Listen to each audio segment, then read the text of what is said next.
Here's an example of finding the average value of a function.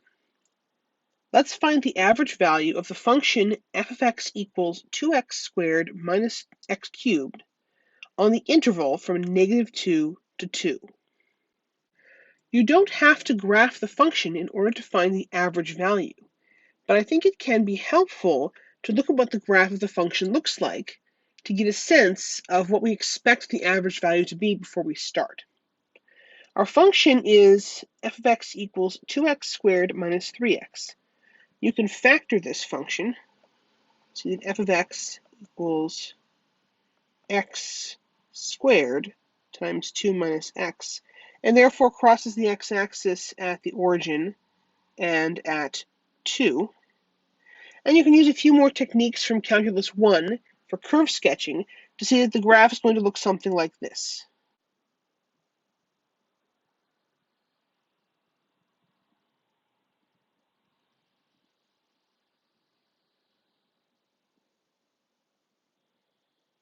Let's plot the point when x equals -2. -2 is over here. And let's find out what f of -2 is. That is going to be -2 squared times 2 minus -2. So that is going to be 4 times 4 is 16. So this point here is a height of 16. We can also ask ourselves, how high is this little hump here? Well, I have to plug in 1, and f of 1 will turn out to be just 1. So my graph is not to scale. The actual local max of this function is actually a little bit higher than 1. It's somewhere over here. It's actually going to be 4/3. The x-coordinate, and the y-coordinate will be something higher than 1. I don't care exactly what it is, but you can use techniques from Calc 1 to figure out some more precise details about this function if you want to. What I really want to do is look at what sorts of values this function is taking on as we travel between -2 and 2. I want to know what to expect for the average value of this function. So notice over here when x is -2, our height is 16. That height rapidly starts to go down as we move along the curve. The height is going to go down, down, down, down to 0 over here. And then the function will spend some time with a positive height ranging between 0 and a little higher than 1, and going back down to 0 again. So our function is always positive on the interval that we're interested in. So the average is positive. And the average of all those values, well, I would say the function spends a lot of time between 0 and about 1. And also a lot of time ranging quickly between 0 and 16. So maybe the average value would be about somewhere between maybe 1 and 8, something like that. You'll find out more precisely by using the formula for average value. The formula for average value on a given interval is the integral from a to b of your function times dx divided by the width of the interval. That's going to be 1 over b minus a.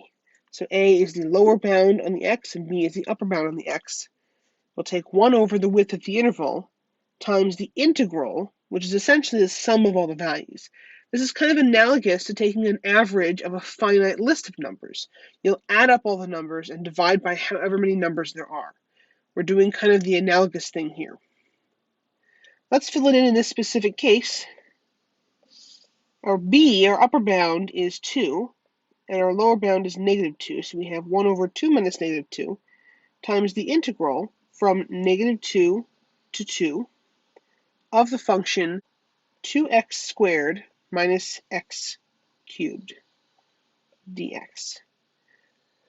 Notice that I'm using the original unfactored form of this because that will be easier to integrate.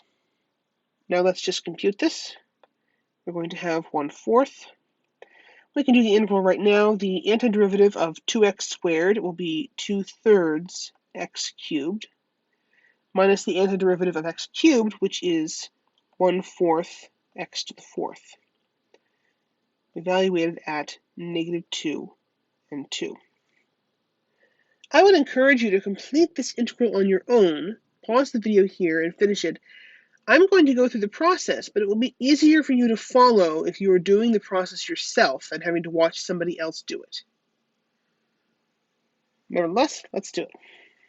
This is equal to 1/4 the entire thing that I get by plugging in 2 into the whole antiderivative. So 2/3 of 2 cubed minus 1/4 times 2 to the 4th, all that in parentheses, minus 1/4 whatever I get by plugging in -2. So that is going to be 2/3 times -2 cubed minus 1/4 times -2 to the 4th.